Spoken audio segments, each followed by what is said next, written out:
నా పేరు శైలజ, నా భర్త పేరు శ్రీను. మా తల్లిగారు మఠంపల్లి, అత్తగారు చండూరు. అయితే నాకు దేవుడు అంటే తెలియదు. అన్ని విగ్రహాలకి ఆరాధన చేసేదాన్ని. ఇక్కడ కూడా చర్చికి కూడా వచ్చాను. అందరి దేవుళ్ళు ఒకటే అనుకునేదాన్ని. ఆ సమయంలో నేను 10th క్లాస్ చదువుతున్నా. అప్పుడు మా అమ్మకి ఆరోగ్యం బాగలేదు. తను చనిపోయే స్థితిలో ఉంది. చేతబడి చేశారు తనకి. ఇంకా మేము హిందువులం కదా, మామూలుగా దేవుళ్ళు అందరిని మొక్కేదాన్ని కదా. మేము ఇంకా దేవుడు అంటే నిజమైన దేవుడు ఎవరో నాకు తెలియదు. అప్పుడు మా అమ్మకి చేతబడి చేసి బాగలేని స్థితిలో మా నాన్న బాగు చేసే వాళ్ళని తీసుకొస్తుండు. నిమ్మకాయలు అవి అన్నీ పెడుతున్నారు.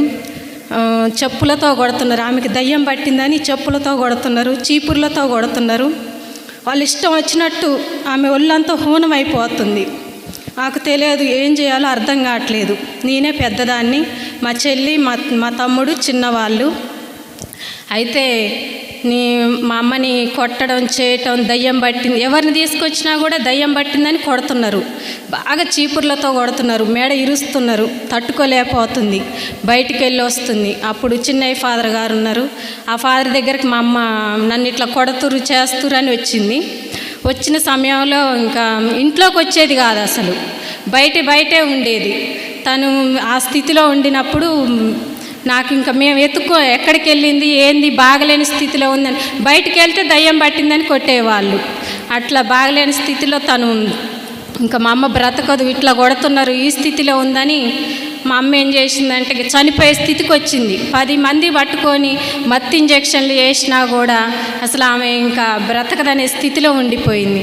అక్కడ మేము ఇంకా మా అమ్మ బ్రతకదు, మాకు లేదు మా అమ్మ అని మా మామయ్యకి ఫోన్ చేసినాం. మా మామయ్య వచ్చి అక్కడ తీసుకెళ్ళిండు అనమాట. అక్కడ తీసుకెళ్తే దారిలోనే ఒక ఏదో విగ్రహాల దగ్గరికి తీసుకెళ్ళి అక్కడ కూడా బాగు చేయించారు.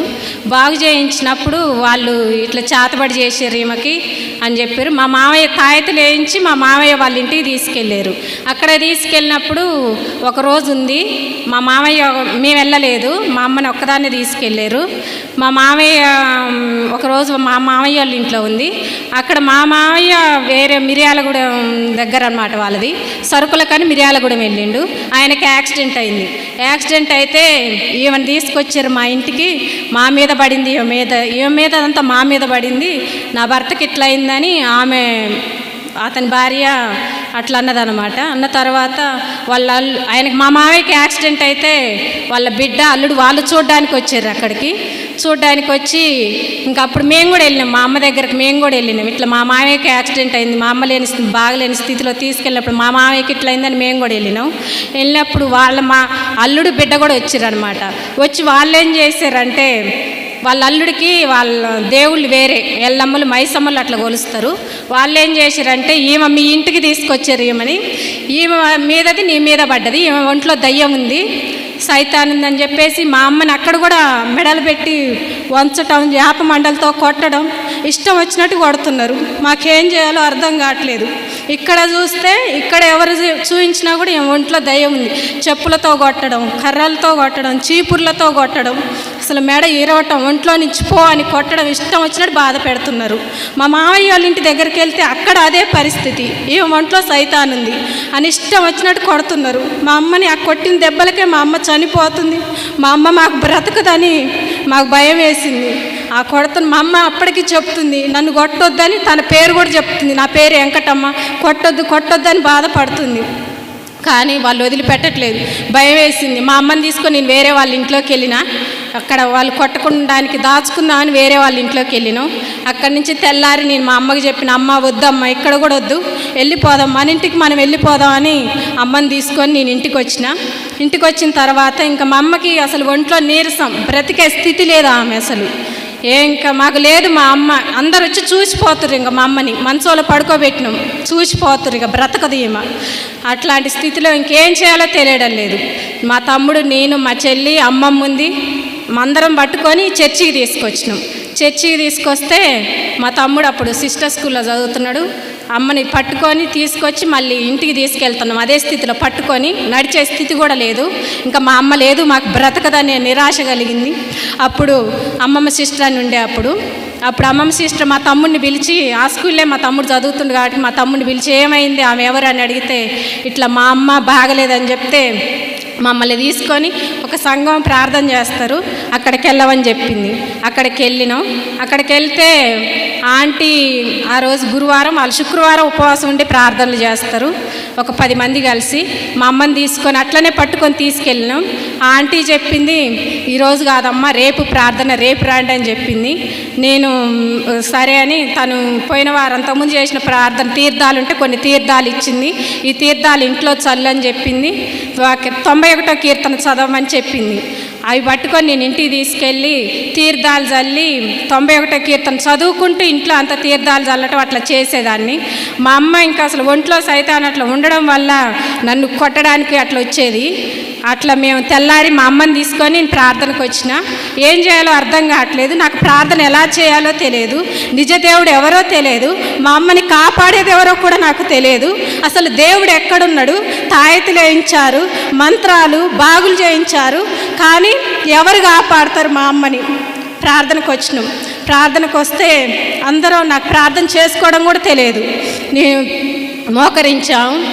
ఆంటీ చెప్పింది, ఉపవాసంతో రండి అమ్మ, ఏమి తినకుండా రండి అని చెప్పింది. మేమందరం వచ్చినాం, కుటుంబం అంతా వచ్చినాం ప్రార్థనకు వచ్చి కూర్చున్నాం. కూర్చున్నప్పుడు ప్రార్థన చేస్తున్నారు. వాళ్ళంతా భయపడ్డారు. ఆ సంఘంలోని 10 మంది ప్రార్థన చేసే వాళ్ళందరూ భయపడ్డారు. అమ్మ ఆమె ఆ స్థితిలో ఉంది, ఆమెకి ఎట్లా ప్రార్థన చేస్తామని భయపడ్డారు. కానీ ఆంటీ ధైర్యం చేసి మా అమ్మకి ప్రార్థన చేసింది. ప్రార్థన చేసినప్పుడు దేవుడు చెప్పిండు, ఆంటీ ద్వారా దానికి దర్శనం, ప్రవచనం, స్వస్థత వరం 3 వరాలు ఉన్నాయి. ప్రవచన వరం కూడా ఉంది. తన ద్వారా దేవుడు మాట్లాడిండు. మేమంతా కన్నీటితో అడుగుతున్నాం, దేవా నా తల్లిని బ్రతికించమని కన్నీటితో అడుగుతున్నాం. అప్పుడు ఆంటీ ద్వారా దేవుడు మాట్లాడిండు. వెళ్ళిన 1 వారంలోనే దేవుడు మాట్లాడిండు. నీ ఒంట్లో నుంచి సైతాన్ బయటికి వెళ్ళిపోతుంది అని చెప్పిండు. ఆ విధంగా మా అమ్మ ఒంట్లో నుంచి సైతాన్ దేవుడు తీసే చేతబడి శక్తి నుంచి నా తల్లిని విడిపించి దేవుడు నా తల్లిని బ్రతికించిండు. అక్కడే నేను నమ్మిన దేవుణ్ణి. ఇంకెక్కడ ఏ దేవుడు లేడు. దేవుడు నిజ దేవుడు ఈయన ఒక్కడే, ఈయన తప్ప వేరొక దేవుడు లేడు అని నేను అనుకున్నా. నా తల్లిని బ్రతికించిన దేవుడే నా దేవుడని నేను నమ్మి నేను అక్కడి నుంచి దేవుడిని నమ్మటం మొదలుపెట్టిన. ఇంకా ఆంటీతో చెప్పి నాకు ప్రార్థన చేసుకోవటం, వాక్యం చదువుకోవటం, దేవుడిని ఎలా ప్రార్థించాలో నాకు రాదు. ఆ సంఘానికి వెళ్ళిన తర్వాతే నేను నేర్చుకున్నా. అక్కడి నుంచి అమ్మకు స్వస్థత అయిపోయింది, మంచిగా బాగా అయింది. అంతా మా అమ్మను చూస్తే అందరు భయపడేవాళ్ళు. మా అమ్మ ఎదురుకొస్తే భయపడేవాళ్ళు. అమ్మ ఏమంట్లో ఉన్నది మాకు వచ్చిద్దేమని అంత భయపడేవాళ్ళు.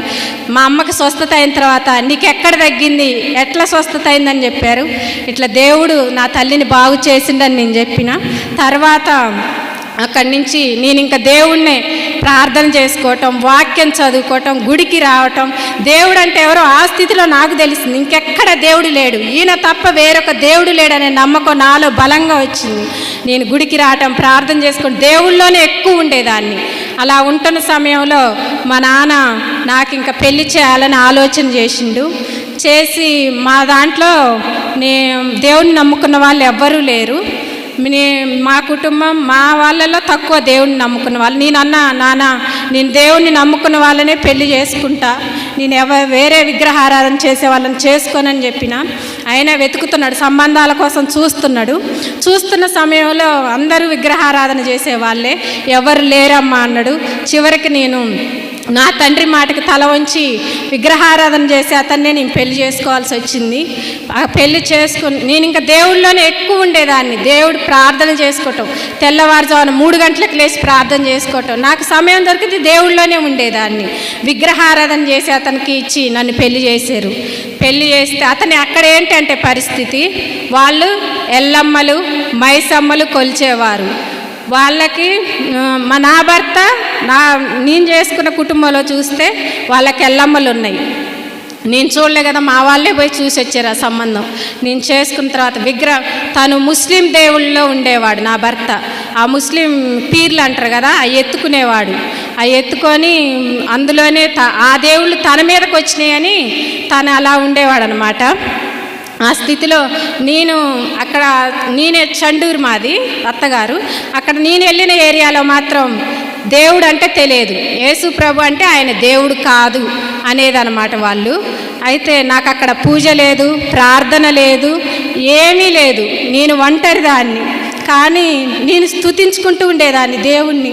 దేవా, నేను నిన్ను నమ్ముకున్నా, నన్నెందుకు ఇంత విగ్రహారాధనలో తీసుకొచ్చేసావని నేను బాధపడుతూ ఉండేదాన్ని. నా భర్త చూస్తే పీర్ల పండగ వస్తే అక్కడికి వెళ్ళి పీర్లు ఎత్తుకునేవాడు. పెళ్ళైన 2వ నెలకే నన్ను నా భర్తను తీసుకెళ్ళి ఆ పీర్ల దగ్గరికి తీసుకెళ్ళి మీద నీళ్లు పోయటం అట్లా చేసేవాళ్ళు. నేను కన్నీటితోటి ఎంతో ప్రార్థన, దేవుణ్ణి స్తుతించుకునేదాన్ని, అనుక్షణం స్తుతించుకునేదాన్ని. 3 భక్తులు ఎలా స్తుతించుకున్నారో నాకు తెలియదు, కానీ నేను మాత్రం దేవుణ్ణి స్తుతించుకుంటూనే ఉండేదాన్ని, కన్నీరు కారుస్తూనే ఉండేదాన్ని. ఆ కన్నీరు మాత్రం నా భర్తకి, నా అత్త వాళ్ళకి కానొచ్చే విధంగా కాకుండా, వాళ్ళు లేనప్పుడు నేను ఎంతో కన్నీటితో ప్రార్థన చేసుకునేదాన్ని.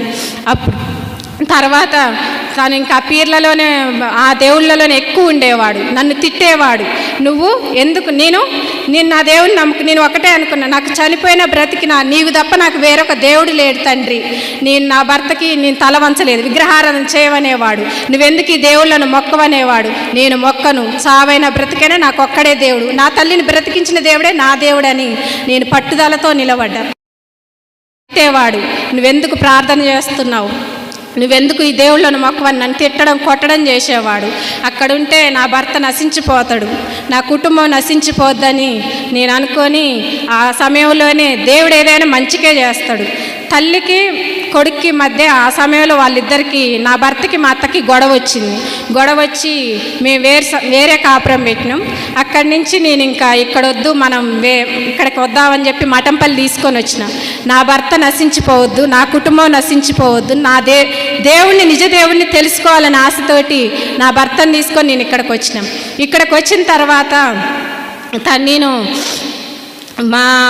ప్రార్థన చేసుకునేదాన్ని.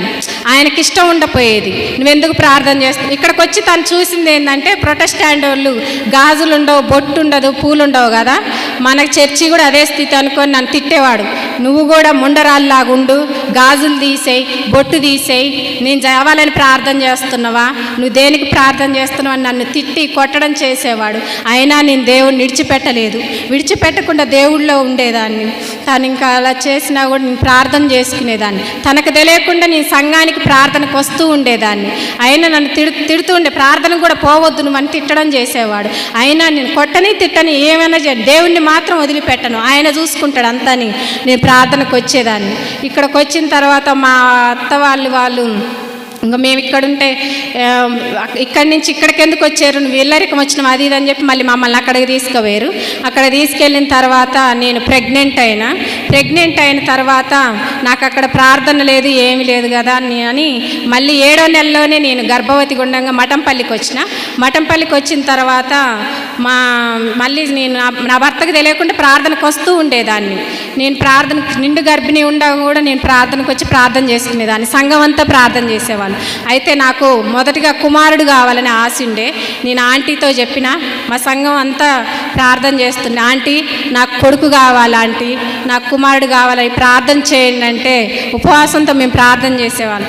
ఆంటీ ద్వారా దేవుడు మాట్లాడిండు, నీ గర్భంలో నేను కుమారుడిని ఇచ్చి ఉన్నానని దేవుడు చెప్పిండు.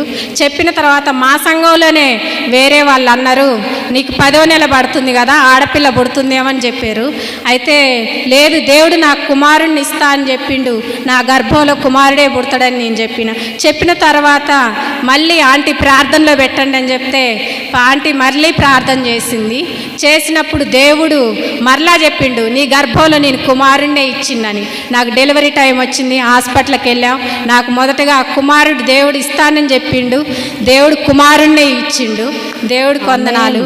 మరలా తర్వాత అలా జరిగిన తర్వాత నా కుమారుడు పుట్టిన తర్వాత మళ్ళీ అక్కడ గొడవలు జరగటం, మళ్ళీ మేము ఇక్కడికి వచ్చిన తర్వాత నాకు యథావిధిగా సాగుతూనే ఉంది. నువ్వు ప్రార్థన పోవద్దు అనటం, కొట్టడం, దెబ్బలు ఇట్లా జరుగుతూనే ఉంది. నేను అలాగే మొండికేసి దేవుణ్ణి మాత్రం వదిలిపెట్టలేదు. అక్కడ విగ్రహారాధన కూడా నేను ఎప్పుడూ చేయలేదు. మా అత్త వాళ్ళు కూడా నన్ను ఎందుకు చేయలేదని కూడా వాళ్ళు అడగలేదు, కానీ నా భర్తే నన్ను అనేవాడు.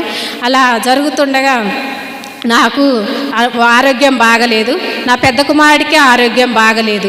బాగలేని స్థితిలో హాస్పిటల్కి వెళ్ళినాం. అక్కడికి వెళ్ళినా తగ్గలేదు. మా అత్త వాళ్ళు హిందువులు కాబట్టి వాళ్ళు తాయెత్తులు మంత్రాలు అవి చేయిస్తా అన్నారు.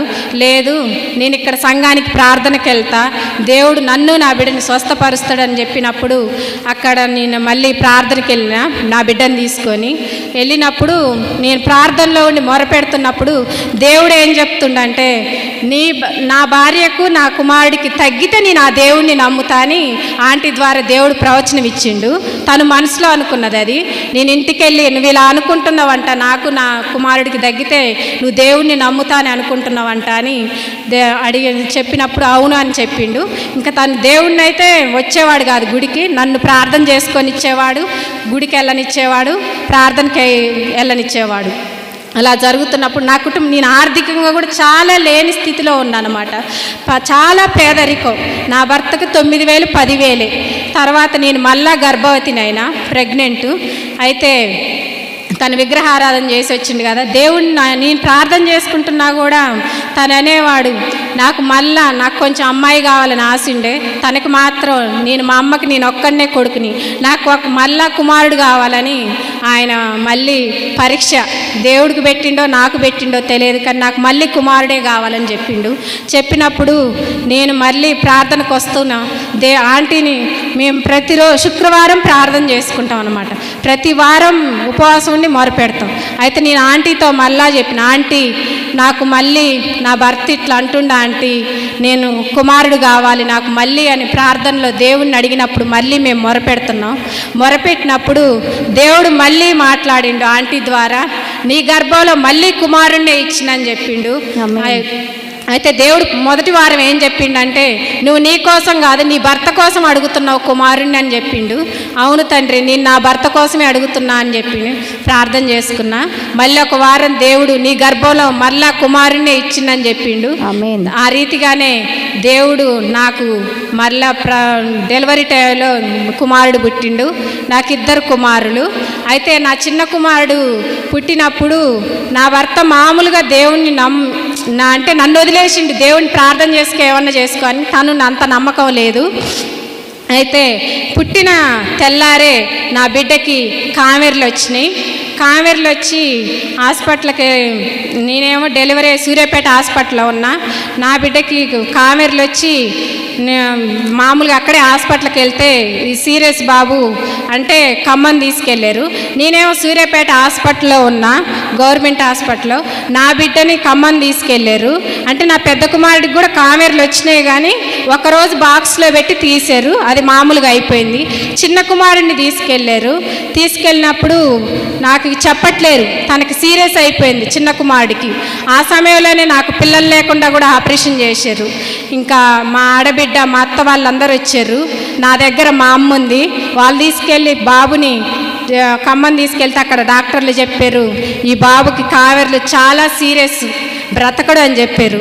నాకు చెప్పలేదు. ఇక్కడ నాకు కుట్లు ఇబ్బంది అవుతుందేమో, ఆపరేషన్ అయ్యింది కదా ఇబ్బంది పడుతుందని నాకు చెప్పలేదు. అయితే తను డాక్టర్ చెప్పిండు, ఈ బాబుకి చాలా సీరియస్, బ్రతకడు. మా అత్త మా ఆడబిడ్డ అంటారు, పిల్లగాడు బ్రతకడని చెప్తుర్రు, నువ్వెందుకు ఆపరేషన్ చేయించినావు పిల్లలు కాకుండా అని తనని తిడుతుర్రు. అయితే తనేం చేసిండంటే, మీ సంతకం పెట్టండి, మాకైతే నమ్మకం చెప్పాం మేము పిల్లగాడు బ్రతుకుతాడంటే, దేవుడి మీద భారం తన సంతకాలు పెట్టినప్పుడు వాళ్ళ డాక్టర్లు ఏం చెప్పారంటే, బొడ్డు దగ్గర ఇటు సైడ్ రంధ్రం పెట్టాలి, ఆ బాబు ఒంట్లో నుంచి మొత్తం చెడు రక్తం అంతా బయటికి తీయాలి, ఇటు సైడ్ రంధ్రం పెట్టాలి, ఆ మళ్ళీ మంచి రక్తం అనేది ఆ బాబుకి ఎక్కించాలి. మేము ఒకరోజు పెట్టి చూస్తాం బాక్స్లో, అది కలవకుంటే మాత్రం రంధ్రం పెట్టి బ్లడ్ మార్చాల్సిందే, ఒంట్లో బ్లడ్ మొత్తం మార్చాల్సిందే, మొత్తం కావేర్లంతా ఒళ్ళంతా పాకిపోయింది, సీరియస్ అయింది బాబుకి అని చెప్పినప్పుడు తను ఇంకా నాకు చెప్పట్లేరు, నేను ఇబ్బంది పడతానని. నా భర్త హాస్పిటల్లో 9 లైట్ల కింద నా బాబుని ఉంచినప్పుడు తను ఇంకప్పుడు దేవుణ్ణి జ్ఞాపకం చేసుకొని దేవుణ్ణి అప్పుడు అడుగుతుండు నా భర్త, యేసయ్యా నువ్వు తీసుకెళ్తావా నా బిడ్డని అని తను కన్నీటితో మొరపెట్టడం మొదలుపెట్టిండు. ఎప్పుడైతే తను కన్నీటితో అడుగుతున్నాడో అప్పుడే కావేర్ల శాతం లైట్ల కింద బ్లడ్ మార్చాలన్నది లైట్ల కింద పెట్టినప్పుడు ఆ బ్లడ్ అనేది ఆ కావేర్ల శాతం అనేది ఒక్కొక్క పాయింట్ తగ్గుతూ వచ్చింది. అక్కడ దేవుడు గొప్ప కార్యం చేశాడు. డాక్టర్లు బ్రతకడని చెప్పారు. నా భర్త ఎప్పుడైతే తన హృదయం తెరిచి దేవుణ్ణి అడిగాడో, నువ్వు తీసుకెళ్తావా అని, దేవుడు ఎప్పుడైనా ఇచ్చిన పంటను ఎప్పుడూ తీసివేయడు ఆయన. ఆ రీతిగా దేవుడు నా బిడ్డని బ్రతికించాడు.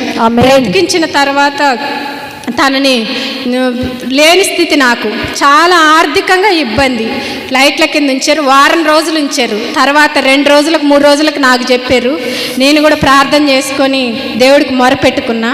అయితే 5వ రోజు సూర్యాపేట హాస్పిటల్ నుంచి నన్ను ఇంటికి పంపించారు.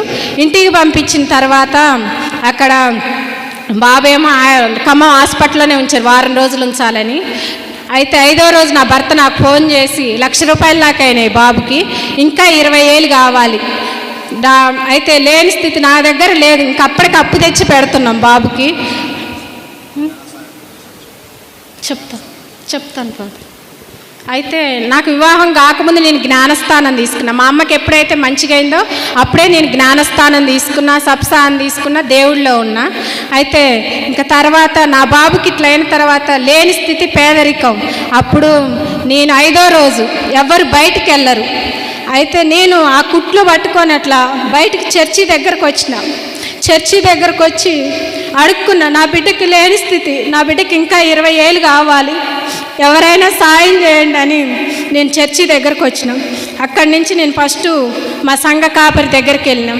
ఆంటీ దగ్గరికి వెళ్ళి, ఆంటీ నా బాబు బ్రతకాలంటే ఇంకా 20,000 కావాలి ఆంటీ, ఇంకా ఒక రోజు హాస్పిటల్లో ఉంచాలి అని చెప్తే ఆంటీ అన్నది, నీకేముందని ఇస్తారు 20,000 అంటే. నా స్థితి ప్రతిదానికి తను నాకు గుర్తు చేసింది అనమాట. ఏముందని ఇస్తారు, నీకు ఆస్తులు లేవు, ఈ రోజుల్లో ఎవరు నమ్ముతారు, 20,000 అంటే ఎట్లా ఇస్తారు అని అన్నదనమాట. అని నేను ఇంక అక్కడి నుంచి ఏడ్చుకుంటూ, తను నా దగ్గర 2,000 ఉన్నాయి అమ్మ, ఇస్తారు అమ్మన్నది. తర్వాత అమ్మని పంపించంటే నేను బాధపడుతూ నేను కిషోర్ అన్నని అడుగుతా అంటే, కిషోర్ అన్నని కూడా నేను అడిగినప్పుడు ఆ అన్న అన్నాడు, సర్లేమ్మా అని అన్నాడు. కానీ నాకు డబ్బు రూపాయలు ఏం సాయం చేయలేదు. తర్వాత నేను ఫాదర్ దగ్గరికి, మార్టిన్ ఫాదర్ గారు ఉన్నారు, కానీ నాకు భయం వేసింది, వెళ్ళి సాయం అడుగుదామంటే భయం వేసింది. నేనే స్థితిలో ఉన్నా 5వ రోజు బయటికి వెళ్ళి అడుక్కునే స్థితి వచ్చింది నాకు ఇంకా నిరాశ ఎదురైంది. నా బిడ్డకి ఇంకా 20,000 కావాలి యేసయ్యా అనుకుంటూ నేను ప్రార్థన చేసుకుంటూ మనసులోనే నేను ఇంట్లో మొరపెట్టుకుంటూ కన్నీరు గార్చుకుంటూ పడుకున్నా. ఆంటీ వాళ్ళు మధ్యాహ్నం సమయంలో నా దగ్గరకు వచ్చారు. మా సంఘ కాపరి ఇద్దరు బిడ్డలు నా దగ్గరకు వచ్చి, వాళ్ళు ఇంటింటికి వెళ్ళి చందాలు అడక్కొచ్చారు. చందాలు అడక్కొచ్చి 15,000 నాకు ఆంటీ ఇచ్చింది. నేను ఆంటీ తర్వాత రా అని చెప్పింది, మా అమ్మని పంపించమని చెప్పింది. 2,000 నాకేమైతే 20,000 కావాలి, కానీ నేను ఏడ్చుకుంటూ అమ్మని పంపించలేదు. అప్పుడు ఆంటీ ఆ డబ్బులు వసూలు చేసుకొని వచ్చి నన్ను తిట్టింది అనమాట. నువ్వు ఏముందని ఇస్తారు, ఎట్లా, ఎందుకు ఇట్లా అని తిట్టింది అనమాట. ఇంకా 15,000 దేవుడు సమకూర్చుని నా బిడ్డకి హాస్పిటల్లో కట్టిన తర్వాత బిడ్డను తీసుకొచ్చిన కావేర్ల శాతం తగ్గిపోయింది. నా బిడ్డని దేవుడు, డాక్టర్లు సైతం బ్రతకడని చెప్పి నా బిడ్డని దేవుడు జీవం పోసి లేపిండు. తర్వాత ఇంకా అదే ఆర్థిక స్థితి, లేని పేదరికం. అయితే తర్వాత ఆ బిడ్డకి నిమ్ము చేసి మరలా 2 రోజులు హాస్పిటల్లో ఉన్నాం. తర్వాత 2 రోజులు హాస్పిటల్లో ఉన్న తర్వాత మరలా నిమ్ము తగ్గిపోయిన తర్వాత 6 నెలలకి మళ్ళీ నా బాబుకి డెంగ్యూ జ్వరం వచ్చింది. డెంగ్యూ జ్వరం వచ్చి నల్లగొండ హాస్పిటల్కి వెళ్ళాం అనమాట. అక్కడ వాళ్ళు నా దగ్గర లేని స్థితి, ఒక 2,000 అంటే మామూలు జ్వరం తగిలింది, నాకు ఇదంతా తెలియదు డెంగ్యూ జ్వరం అని. వెళ్ళినప్పుడు డాక్టర్లు చెప్పారు, అమ్మ ఇది సీరియస్ అమ్మ. నేను 2,000 తీసుకొని పోయినా, ఇది సీరియస్ అమ్మ, ఇక్కడ సిటీ తీసుకెళ్ళాలని చెప్పారు. చెప్పినప్పుడు అక్కడ నేను దేవుడికి ప్రార్థన చేస్తున్నా. అయితే మా ఆడబిడ్డ వాళ్ళు, మా అత్త వాళ్ళు హిందువులు కదా, అక్కడికి వచ్చి బాబుకి డెంగ్యూ జ్వరంలో కణాలు మొత్తం తగ్గిపోయినాయి, పెరగట్లేవు, సిటీ తీసుకెళ్ళాలని చెప్తారు, అక్కడ కూడా బ్రతకడని చెప్తారు.